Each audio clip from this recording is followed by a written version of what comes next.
What happens when a man with the power of a god in the sky makes a fatal mistake? Captain Mark Jansen, a veteran pilot with a flawless record, held the fate of 300 passengers in his hands. But on a Tuesday morning, he made a choice. He looked at Dr. Evelyn Reed, a black woman with a valid first-class ticket, and saw not a passenger, but a problem. He refused her entry onto his aircraft. What he didn't know was that Dr. Reed held a different kind of power. In a matter of minutes, she wouldn't just miss her flight.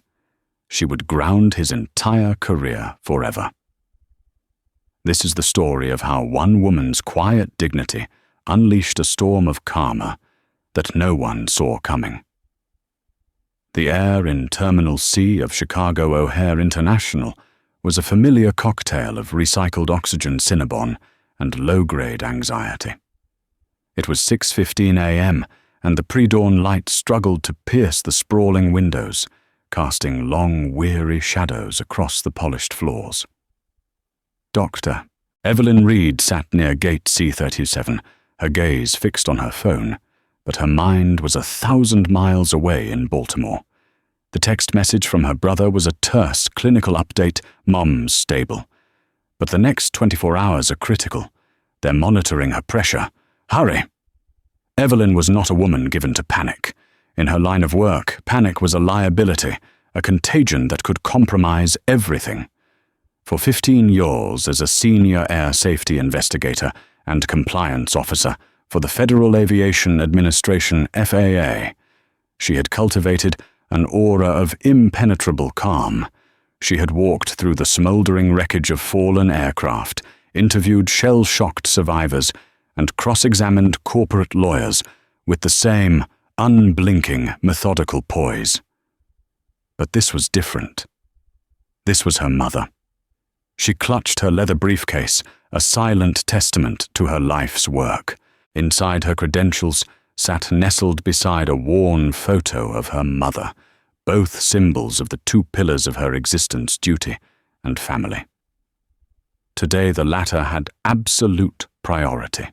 She was flying first class, a rare indulgence paid for, with a mountain of hoarded air miles solely for the grim possibility that she might need to disembark and make critical decisions the moment the wheels touched down in Baltimore.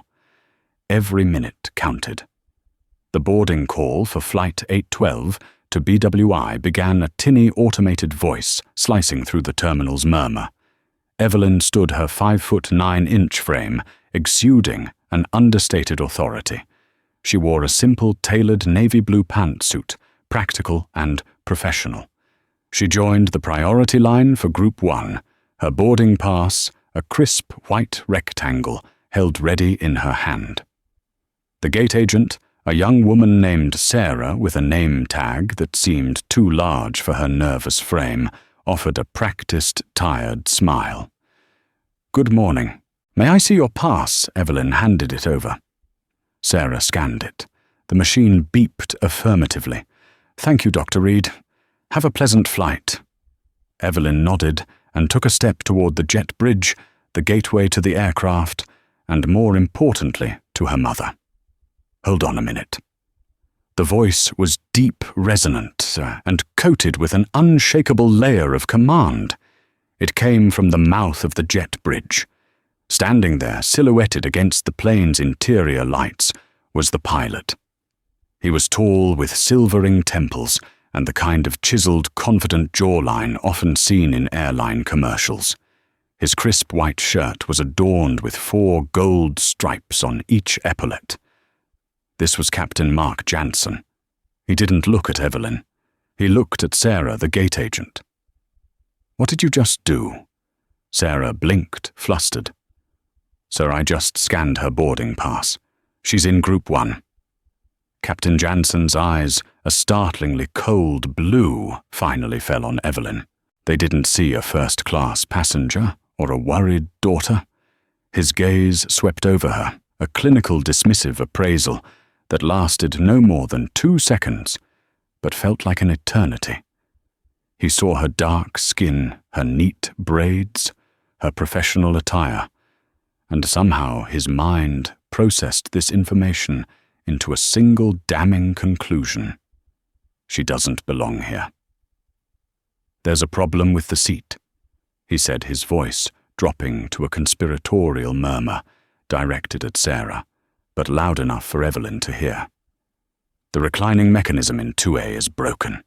We need to bump the last passenger in this group. Find her another flight." Evelyn's brow furrowed slightly. She knew aircraft.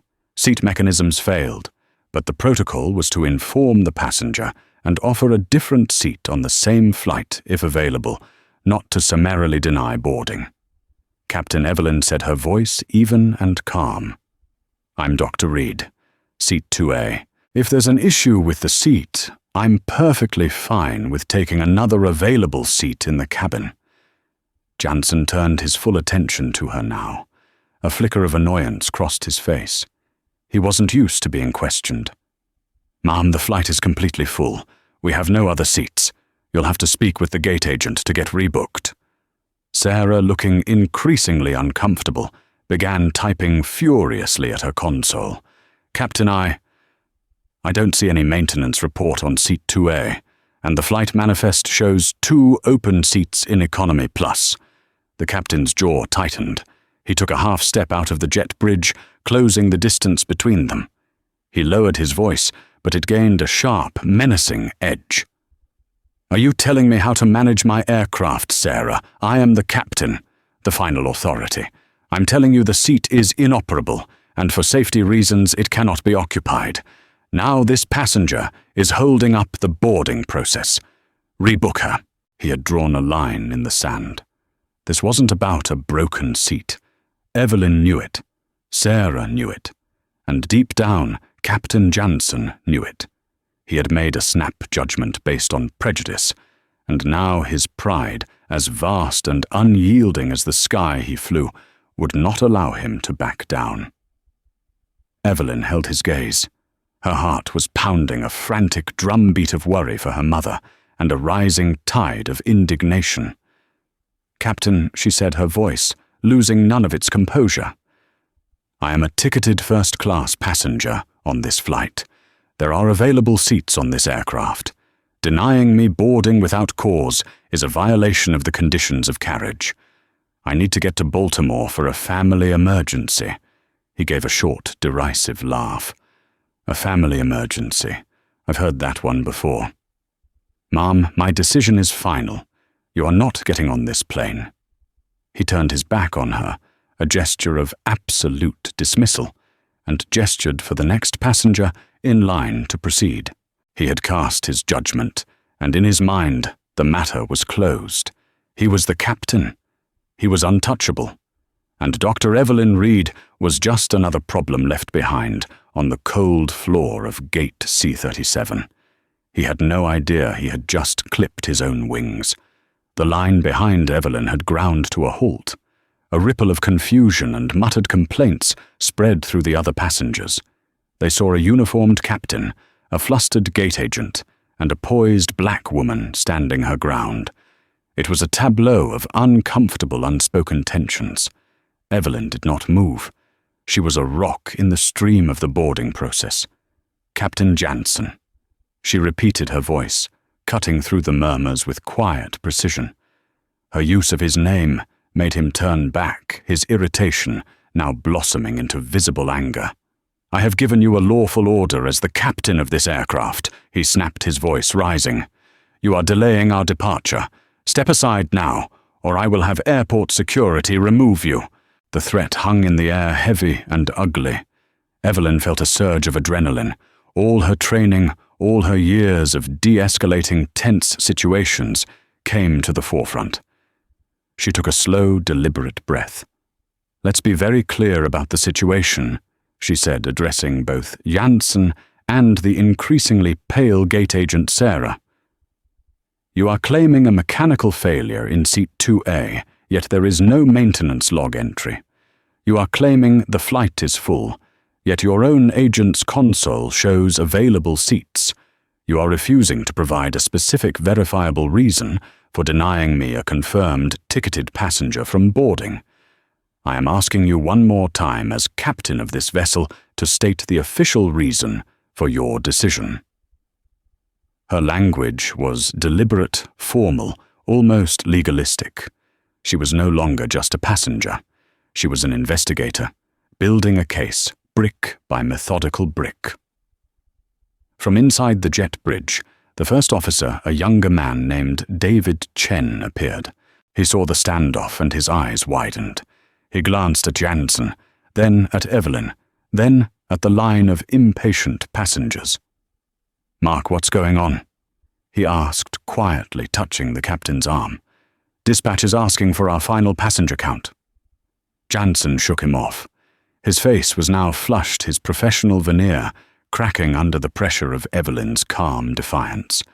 He saw her not as a person, but as a challenge to his absolute authority. His prejudice cornered was about to lash out. He pointed a finger at Evelyn. "The reason, Mom, is that I have concerns about your behavior. You're being argumentative and disruptive. I don't feel comfortable having you on my aircraft. It's my right as captain to refuse service to anyone I deem a potential security risk." The lie was audacious. It was a desperate, malicious escalation designed to intimidate and silence. The words security risk were a weapon in a post-9/11 world, and he had just aimed it directly at her. A collective gasp went through the passengers closest to the scene. Sarah, the gate agent, looked horrified, her hand flying to her mouth. First Officer Chen took a half step back, his expression a mixture of shock and disbelief. He knew what this was. He knew what it looked like.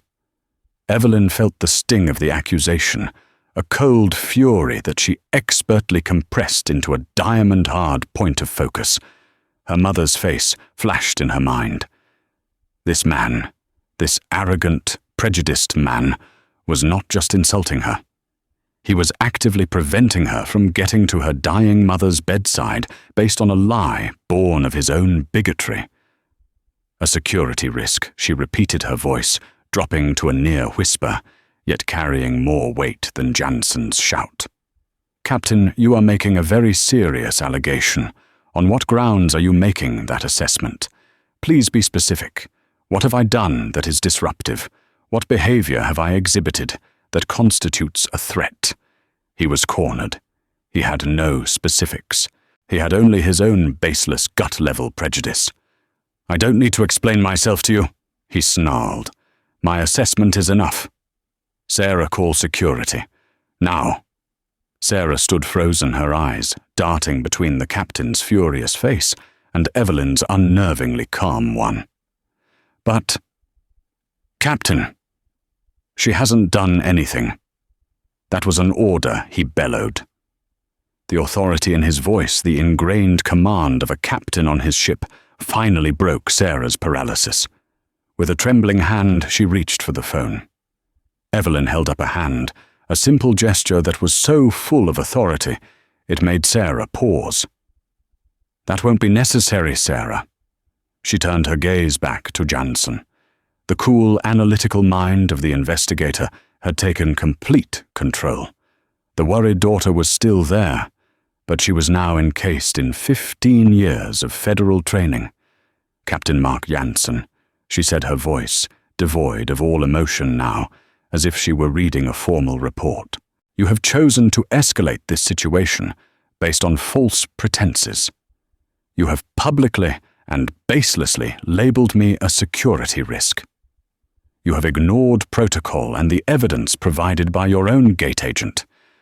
You are abusing the power vested in you by your airline and by federal regulations."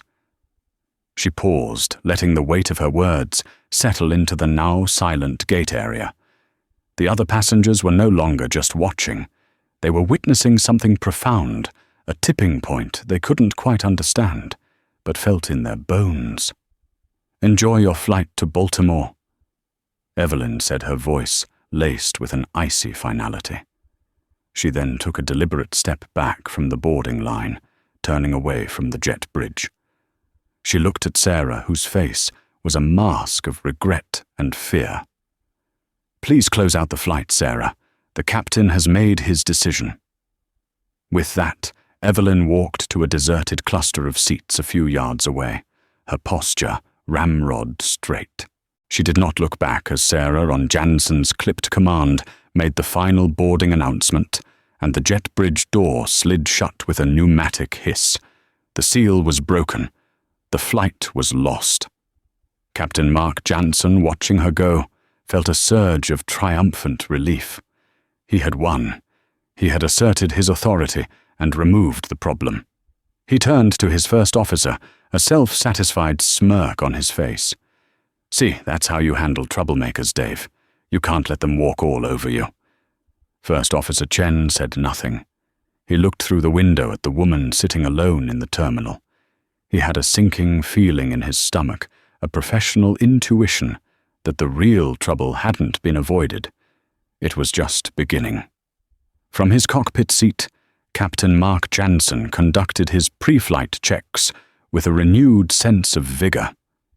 The brief unpleasantness at the gate was already fading from his mind, relegated to the category of minor annoyances, like a bit of unexpected turbulence. He was back in his domain, a kingdom of dial switches and computerized displays, a place where his word was law. He'd dealt with the disruptive passenger, and now he would do what he did best, fly. In the terminal, Evelyn Reed watched Flight 812 push back from the gate.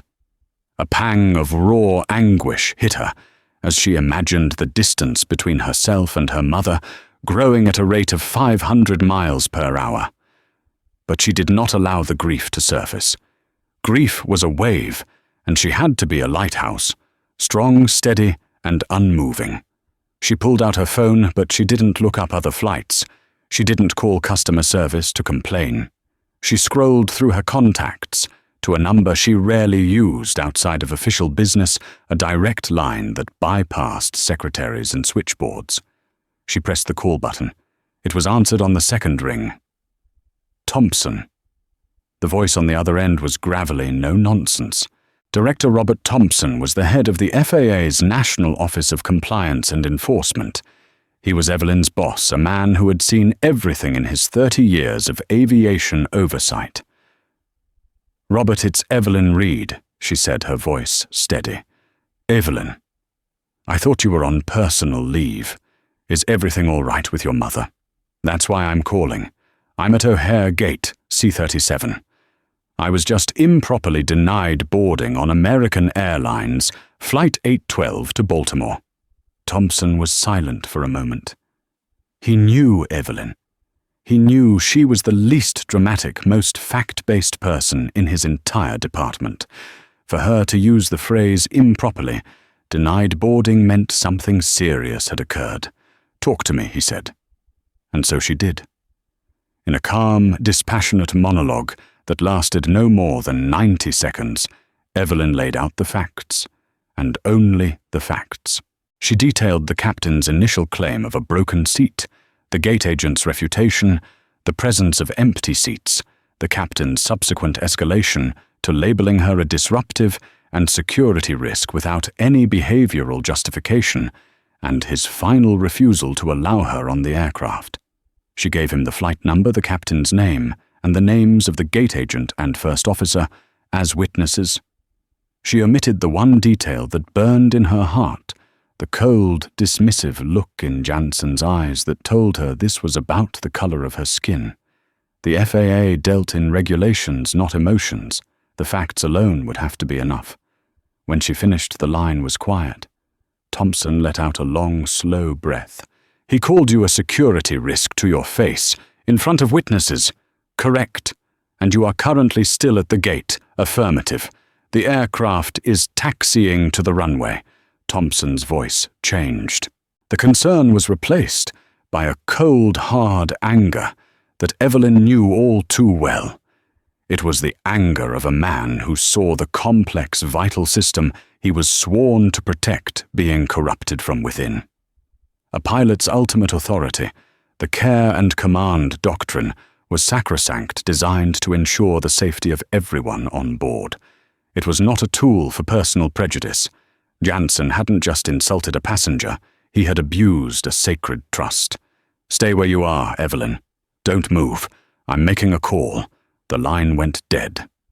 Aboard Flight 8112, Captain Jansen was making his pre-takeoff announcement. "We are third in line for departure. Should have you in the air in about 10 minutes. On behalf of the crew, we'd like to thank you for flying with us today. Sit back, relax, and enjoy the flight." He clicked off the intercom, a satisfied smile on his face. First Officer Chen remained quiet, going through his own checklist, the unease still churning in his gut. Suddenly the cockpit radio crackled to life, bypassing the usual tower frequency. It was a direct call from their airline's Central Operations Center in Dallas. "American Ops to Flight 812. Captain Jansen, do you copy?" The voice was strained, urgent. Jansen picked up the receiver. "This is Captain Jansen. Go ahead, Ops. Sir, by order of the Federal Aviation Administration, you are to immediately halt all movement. I repeat, ground stop on your aircraft. Return to the gate. Do not proceed to the runway. Acknowledge." Jansen stared at the radio as if it had sprouted horns. "Say again, Ops." "We are third in line for takeoff. On what grounds, I don't have the details, Captain. The call came from the top, from the FAA's national office. They were very specific. They said to ground your aircraft and hold your position pending the arrival of a federal officer. Return to gate C-37 immediately." The color drained from Jansen's face. The FAA's national office didn't get involved in minor passenger disputes. They dealt with crashes, major security breaches, and gross misconduct. His mind raced, trying to make sense of it. What federal officer? Why then, a cold dread, colder than the stratospheric air at 30,000 feet, began to creep up his spine. He thought of the woman at the gate, her impossible calm, her precise legalistic language. "You are abusing the power vested in you by your airline and by federal regulations." He looked at his first officer, David Chen, whose own face was a mask of dawning comprehension. "Oh my God," Chen whispered. "That woman. Who was she?" Back in the terminal, Sarah, the gate agent, was trying to find a new flight for a distraught-looking Evelyn when her own desk phone began to ring. It was the terminal manager, his voice frantic. "Sarah, is Flight 812 still on the ground?" "Yes, sir. They're in the queue for takeoff." "They're coming back. Open the jet bridge. And whatever you do not let the flight crew leave the area." "An FAA official is on their way down." Sarah's jaw dropped. She looked over at Evelyn, who was now standing, her briefcase in hand, watching the distant shape of Flight 812, slowly, impossibly turning around on the taxiway. The passengers on the plane began to murmur, confused and anxious, as the captain's voice came over the intercom again. This time, it was tight, strained, and stripped of all its earlier confidence. "Ladies and gentlemen, this is your captain speaking. It appears we have an unforeseen issue with our flight plan documentation. We are required to return to the gate. We apologize for the delay." He had lied about a broken seat. Now he was lying about flight plans. But the one truth he could not escape was that his plane was turning back, and waiting for him at the gate was the woman he had refused to see, who was about to become the person he would never forget. The return of Flight 812 to Gate C-37 was a spectacle of silent, excruciating tension. The passengers, sensing this was no ordinary delay, peered out the windows, their confusion mounting. On the ground, a small group had assembled the terminal manager, a grim-faced man named Mr. Henderson. Two airport police officers, their presence a stark indicator of the situation's gravity. And Sarah, the gate agent, who looked as though she might faint. And then there was Dr. Evelyn Reed. She stood slightly apart from the others, her expression unreadable. She was no longer just a passenger. She was the reason a 150-ton Boeing 737 had been pulled from the brink of takeoff. When the jet bridge reconnected to the aircraft with a solid thud, a hush fell over the area. The door opened, and First Officer David Chen appeared first. He looked pale, and immediately sought out Evelyn's eyes, giving a slight, almost imperceptible nod of acknowledgement. He knew. Then Captain Mark Jansen emerged. His confident stride was gone. He looked dishevelled, his face ashen. He saw the police officers, the manager, and his gaze finally landed on Evelyn. In that moment, the last vestiges of his arrogance crumbled, replaced by a wave of disbelief and dawning horror. Mr. Henderson, the terminal manager, stepped forward, his voice tight with corporate damage control.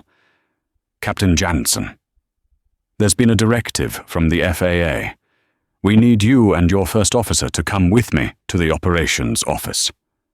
But before Jansen could respond, Evelyn took a step forward.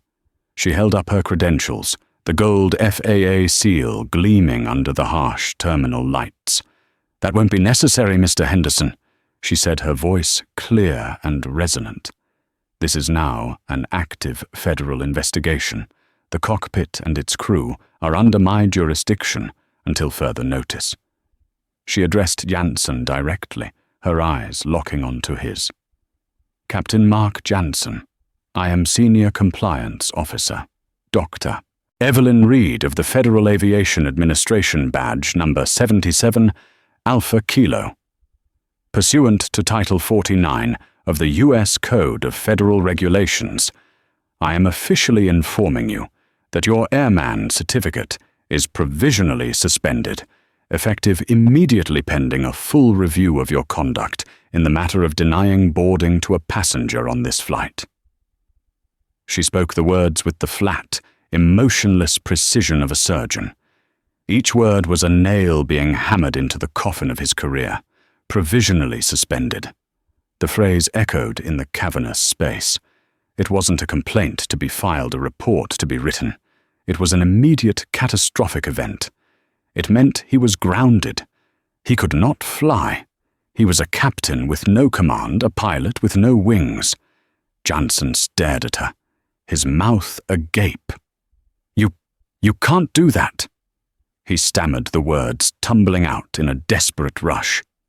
You're the passenger. This is a conflict of interest. This is retaliation. This is not retaliation, Captain Evelyn corrected him, her voice like ice. This is regulation. Your actions provided me with direct, first-hand evidence of a potential gross abuse of command authority and a possible violation of federal anti-discrimination statutes. Your decision to ground stop this aircraft was not mine. It was made by Director Robert Thompson of the FAA's National Office of Compliance and Enforcement, based on my preliminary report. My presence here is merely the most efficient means of delivering the notice. She turned to First Officer Chen. Mr. Chen, I will need a formal statement from you regarding the events that transpired during the boarding process. Chen nodded, his relief palpable. Yes, ma'am. Of course. She then looked at Sarah. Ms. Logan, your testimony will also be required. Please ensure you file a detailed incident report with your superiors and expect a formal request for a statement from my office. Sarah, trembling, could only manage a choked, yes, ma'am. The passengers still on the plane were now being told they would have to deplane due to an indefinite crew-related delay.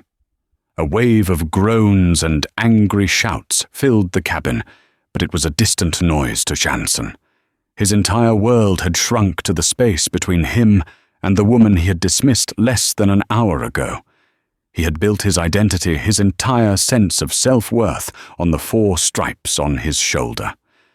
He was Captain Jansen, a man who commanded respect, who held lives in his hands, who moved with impunity through a world that bent to his will. Now those 4 stripes felt like a costume. The authority he wielded so arrogantly had been stripped away in seconds by a woman he had deemed unworthy of a seat on his plane. My license. My career, he whispered, the full weight of the catastrophe finally crashing down on him. Evelyn showed no trace of triumph or satisfaction. There was only a profound weariness in her eyes. This was a failure of the system she was sworn to protect. A pilot's judgment had been poisoned, and she was the unfortunate instrument of the cure. "Your career, Captain," she said, her voice softening almost imperceptibly, "was in your hands. You made a decision. Now you must face the consequences." She gestured to the airport police. "Officers, please escort Mr. Jansen to a secure office. He is to have no contact with airline management or union representatives until he has been formally interviewed by me." As the officers moved to flank a stunned and broken Mark Jansen, Evelyn turned and looked out the window. Her flight to Baltimore was gone. Her chance to get to her mother quickly had been stolen by this man's prejudice. The personal cost was immense. But as she watched them lead the pilot away, she felt a quiet, somber certainty. She had upheld her duty. And for a man like Mark Jansen, the karma wasn't just coming. It had already arrived, and it was just getting started. The days that followed were a blur of sterile conference rooms, transcribed interviews, and the relentless grinding gears of federal bureaucracy. For Evelyn, the investigation proceeded alongside a personal vigil. She had managed to get on the next flight to Baltimore, arriving late in the evening. She found her mother frail but fighting, and for a few precious hours, she was not Officer Reed, but just a daughter holding her mother's hand, whispering stories of their shared past. But her duty called. She set up a temporary command post from a hotel room near the hospital, coordinating with her team back in Washington. The investigation into Captain Mark Jansen was swift, thorough, and damning. The first domino to fall was the flight data recorder. It contained no record of a fault in Seat 2A's reclining mechanism. The airline's maintenance logs confirmed it. The seat was and always had been in perfect working order. Jansen's initial reason for denying boarding was a verifiable, deliberate lie. The second and more crucial piece of evidence came from the witness statements. First Officer David Chen sat for a 3-hour videotaped interview. He was nervous, but resolute. He recounted every detail of the confrontation at the gate, his testimony painting a clear picture of a captain whose ego had spiraled out of control. He just decided she wasn't supposed to be there. Chen explained, his voice heavy with regret. When she didn't just walk away, he got angry. The security risk claim. There was nothing. She was calm, professional. Calmer than he was, that's for sure. He made it up on the spot because she challenged him. I've flown with him for 2 years. I've seen him be arrogant. But this was different. It was ugly. Sarah Logan, the gate agent, provided a tearful corroborating account. She confessed that she knew the captain's orders were wrong, but she had been too intimidated to defy him. Her statement highlighted a culture of fear that Jansen often cultivated among junior staff. Then came the other passengers. Evelyn's team tracked down and interviewed 5 other first-class passengers who had witnessed the event. A retired lawyer from Seat 3B, a software executive from 1A, all of them used similar words to describe Jansen's demeanor: aggressive, dismissive, hostile. And they all described Evelyn in the same way: composed, dignified, unflappable. One passenger's written statement was particularly powerful. It felt like he was looking for a reason, any reason, to get her off that plane. When the broken seat lie didn't work, he just invented a bigger one. While the official investigation unfolded, the airline American Airlines was in full-blown crisis mode.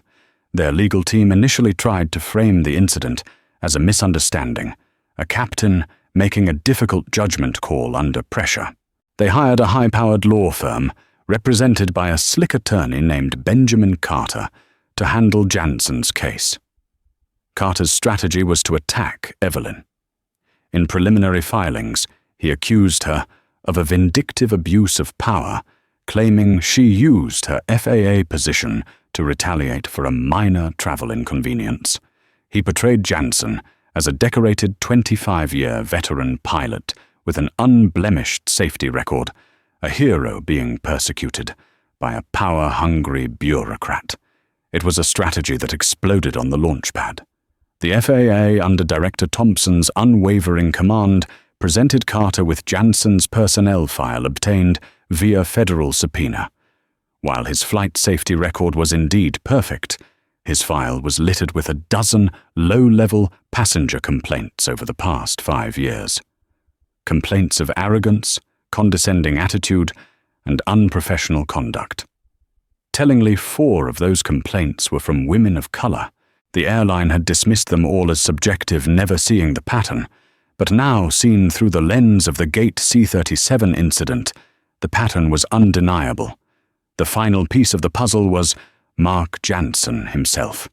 He sat for his official interview in a soulless FAA hearing room in Washington, D.C. Flanked by his lawyer Benjamin Carter, he was a different man. The swagger was gone, replaced by a sullen, resentful bitterness. He stuck to his story, coached by his attorney, insisting that he genuinely perceived Dr. Reed as a threat. Evelyn led the questioning herself. She remained professional, her voice a monotone instrument of fact-finding. "Captain Jansen, can you describe the specific behavior that led you to classify me as a security risk, your attitude?" It was belligerent. You refused to accept a lawful command. The command to step aside after you told me my seat was broken? Yes. A statement we have now proven to be false. So I was questioning a command based on a lie.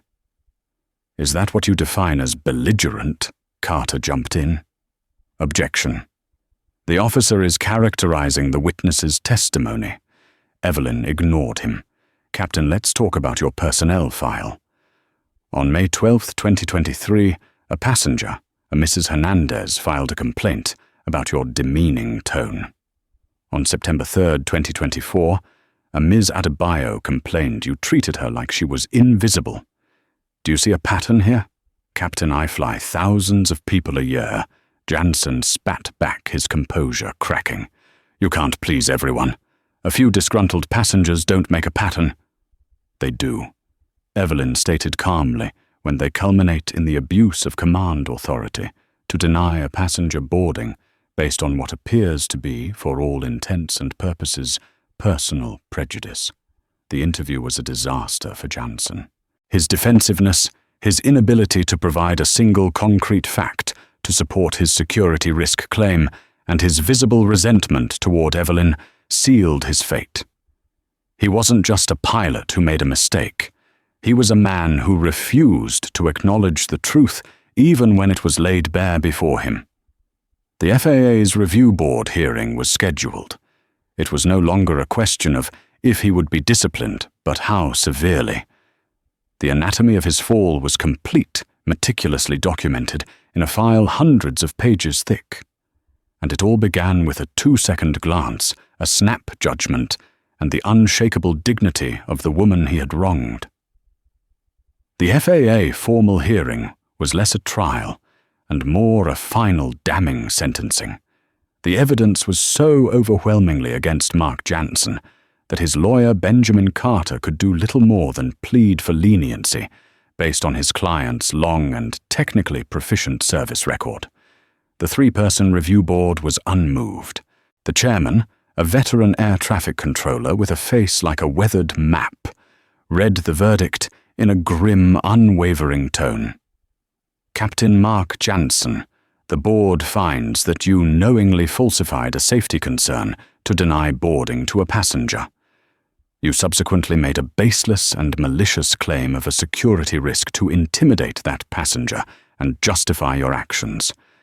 This represents a catastrophic failure of judgment and a gross abuse of the command authority entrusted to you. It is the decision of this board that your airman certificate, along with all associated ratings and privileges, is hereby permanently revoked. Permanently revoked. The words hit Jansen with the force of a physical blow, not suspended, Not a mandatory retraining. Revoked. It was the pilot's equivalent of a death sentence. His career, his identity, everything he had been for 25 years was erased in that single moment. But karma, once set in motion, is a force with its own momentum. The story did not end in that hearing room. A passenger from Flight 8 or 12, the retired lawyer from seat 3B, had recorded a portion of the initial gate confrontation on his phone. Seeing the news reports of the FAA investigation, he gave the video to a national news network. The footage went viral. The world saw Captain Mark Jansen, his face contorted in anger, jabbing his finger and bellowing about a security risk at the impeccably calm Dr. Evelyn Reed. The court of public opinion delivered its verdict with brutal, merciless speed. Jansen became the face of corporate arrogance and racial prejudice overnight. His name, Mark Jansen, became synonymous with entitled abuse of power. The fallout was a cascade of personal and professional ruin. American Airlines, in a desperate act of public relations self-preservation, fired him for cause, issuing a statement that his actions were in direct violation of our core values of respect and inclusion. His multi-million-dollar pension was forfeited. The pilots' union, seeing an indefensible case and a PR nightmare, offered only token legal support before quietly distancing themselves. His personal life disintegrated. His wife Maria, who had long tolerated his arrogance, but could not stomach the public shame and the sudden evaporation of their affluent lifestyle, filed for divorce within 2 months. She told a friend, "I married a respected airline captain, not a monster from a viral video." They had to sell their sprawling home in a leafy Chicago suburb to cover the legal fees and the divorce settlement. Jansen, once a man who commanded a $40 million aircraft, found himself living in a small, depressing apartment above a laundromat. He tried to find other work in aviation. He applied for jobs as a simulator instructor, a private charter pilot, a consultant. But his name was toxic. The permanent revocation of his license by the FAA was a black mark that no one in the industry would touch. No one wanted the Gate C-37 pilot on their payroll. Months turned into a year. The man who once flew across continents was now grounded in every sense of the word. His savings dwindled. Humiliation became his constant companion. He eventually found a job, the only one he could get, driving a delivery van for an online retail giant. His new uniform was a polyester polo shirt. His new command was a GPS unit telling him where to turn next. One sweltering afternoon, he was delivering a package to a downtown office building. As he handed the box to the receptionist, he glanced at the corporate directory on the wall. He saw a name listed under a tenant company, Chen David, Vice President Regional Logistics. It was his former first officer. David Chen's truthful testimony had earned him respect within the airline. When the company underwent a management shakeup following the scandal, his integrity was remembered. He had been promoted, moving from the cockpit to a lucrative corporate position. The irony was crushing. The man who stood by and did the right thing had soared. The man who had abused his power had been permanently grounded. As Jansen walked out of the gleaming air-conditioned lobby and back to his hot delivery van, the full, unrelenting weight of his karma settled upon him.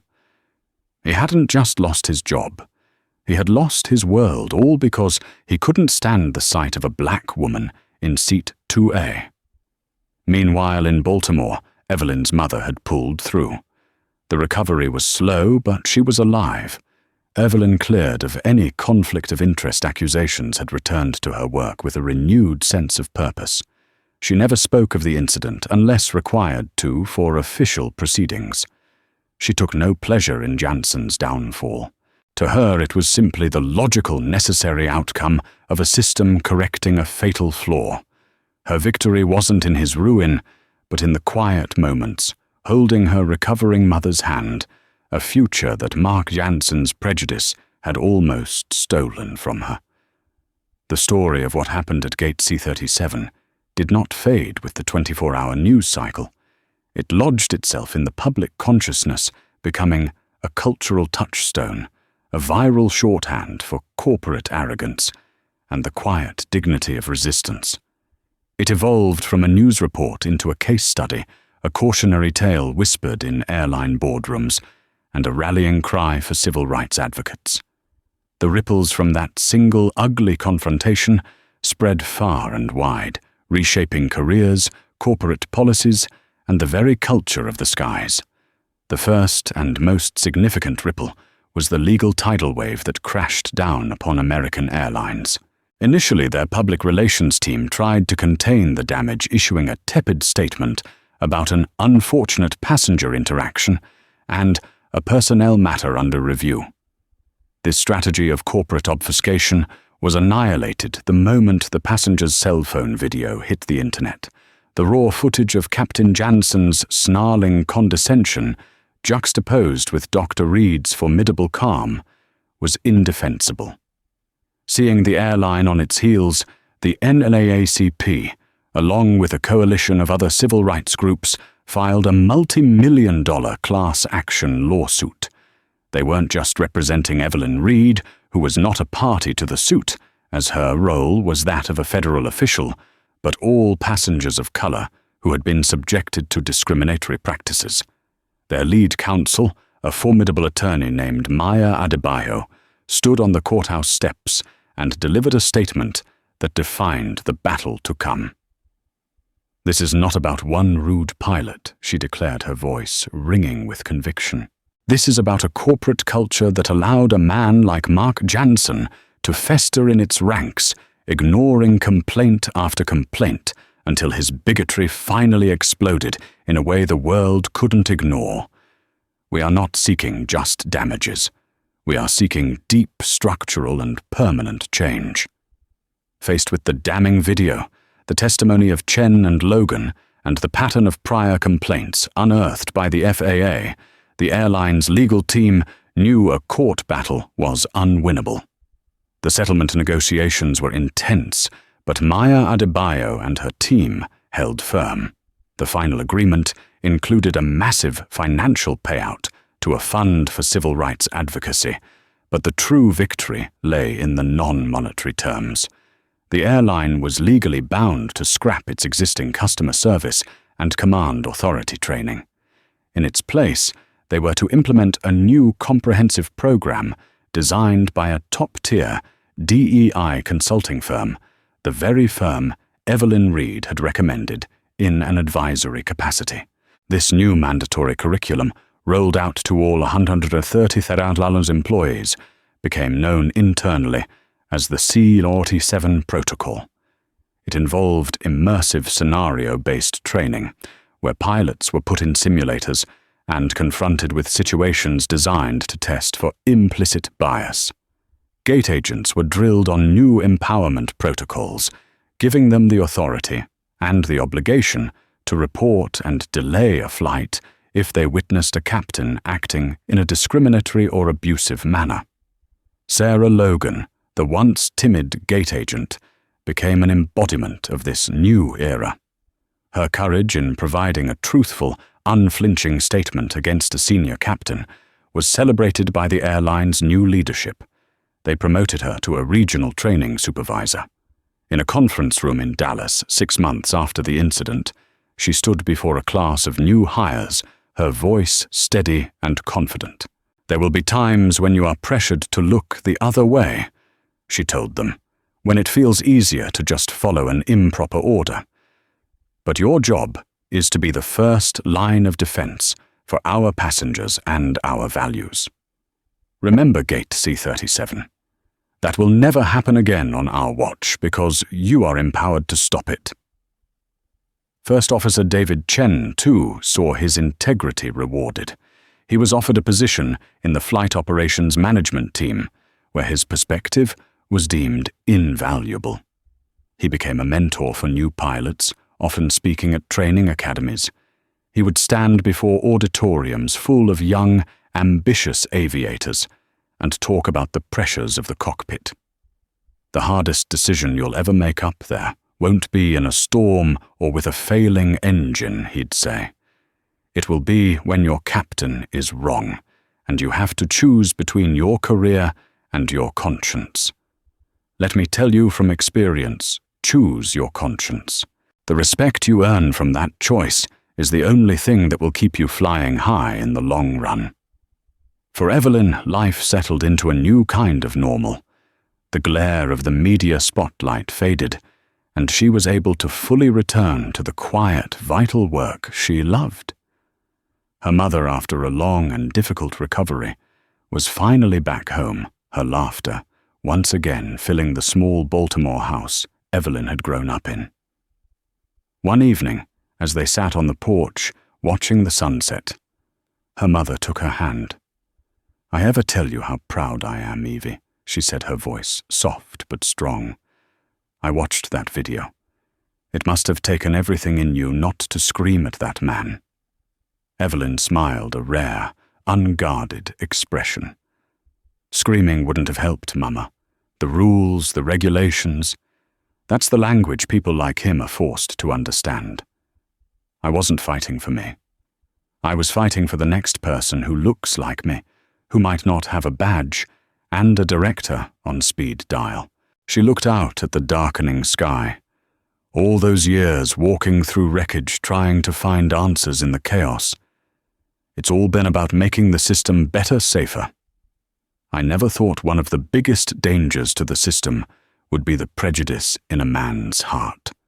A year after the incident, Evelyn was on a flight to a conference in Seattle. She was in first class, a folder of accident reports open on her lap. Before takeoff, the pilot's voice came over the intercom, a voice that was crisp, professional, and female. "Good morning, everyone from the flight deck. This is your captain, Maria Flores. On behalf of First Officer Jenkins and our incredible cabin crew, I'd like to welcome you aboard our non-stop service to Seattle. We know you have a choice when you fly, and we thank you for placing your trust in us. We are committed to providing every single passenger with a safe, efficient, and deeply respectful journey today. So please sit back, relax, and we'll have you on your way." The words "deeply respectful journey" were a small but seismic shift. It was the language of the C-37 protocol, a ripple of her own actions washing back to her. Evelyn closed her folder. She leaned her head against the cool glass of the window and watched the ground fall away. She hadn't sought revenge on Mark Jansen. Revenge was a fire that consumed everything. She had demanded accountability, which was the foundation upon which something better could be built. His life was in ruins, a direct consequence of his own choices. But her actions had helped build something new, a system slowly, painfully learning to be better. And as the plane climbed into the boundless blue, she felt a quiet, profound sense of peace. The system had been tested, and for once it had held. The story of Dr. Evelyn Reed and Captain Mark Jansen is a powerful reminder that true authority isn't found in a uniform or a title, but in integrity and character. Jansen's prejudice cost him everything, not because of one woman's power, but because of the weight of his own choices. Dr. Reed, on the other hand, sought no conflict but refused to surrender her dignity. In doing so, she didn't just correct a personal wrong. She triggered a wave of accountability that made an entire industry safer and more just for everyone. This story shows that karma isn't a mystical force. It's the natural and often harsh consequence of our actions catching up to us. If this story of justice and the powerful impact of standing for what is right resonated with you, please take a moment to like this video and share it with others who need to hear it. Don't forget to subscribe to our channel and click the notification bell for more real-life stories of karma and accountability. And we want to hear from you. Leave a comment below with your thoughts on the story. Thank you for watching.